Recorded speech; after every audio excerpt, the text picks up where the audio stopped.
Good morning বলে গেলাম, এখন শুভ দুপুরও হয়নি, এই এলাম 11টা বাজে। 11টায় দেখুন আজকে কি মাছ এনেছি। মাছটা বার করি।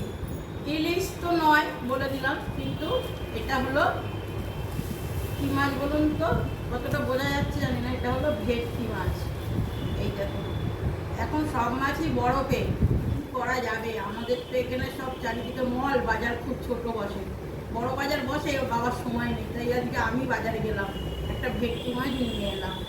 গোটা মাছ নিয়ে এলাম, আপনাদের সাথে শেয়ার করবো। কোনোদিন কাটিনি, এবার কেটে দেখবো।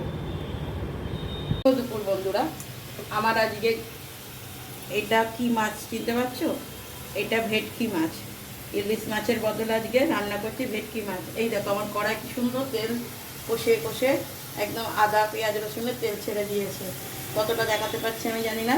এবার এই মাছগুলো আমি একটা একটা করে কড়ার মধ্যে সাজিয়ে দেবো। আমাদের এখনও লাঞ্চ হয়নি, এই হবে। আজকে ছেলে স্কুল যায়নি, একটু মোটা টিফিন খেয়েছি বলে একটু দেরি হয়ে গেছে। এবার দিয়ে এই মিক্সির জল, মশলা ধোয়া জল না দিলে যেন টেস্ট হয় না। আমার তো হয় না, কার হয় না আমি জানি না, কিন্তু আমার একটুও হয় না। আমার মনে হয় খুন্তি ধোয়া জল দেবো, এই মিক্সি ধোয়া জারে জল দেবো, তারপর রান্নাটা সম্পূর্ণ হবে। একটু কষা কষা হবে, তাই অল্পই জল দিলাম, ফুটুক, তারপর লাস্টটা কীরকম দাঁড়ায় এমনি আসছি। এইরকম হয়েছে, একদম শুকনো শুকনো কাই কাই। এটা ভেটকি মাছের তো, ওই জন্য একটু কাই কাই করেছি। রাখছি, তোমরা সব খেয়ে নাও। আমার মা ছেলেও খেতে বসে গেছি, ছেলে ভাত বাড়ছে, আমি মাছ নিয়ে যাই।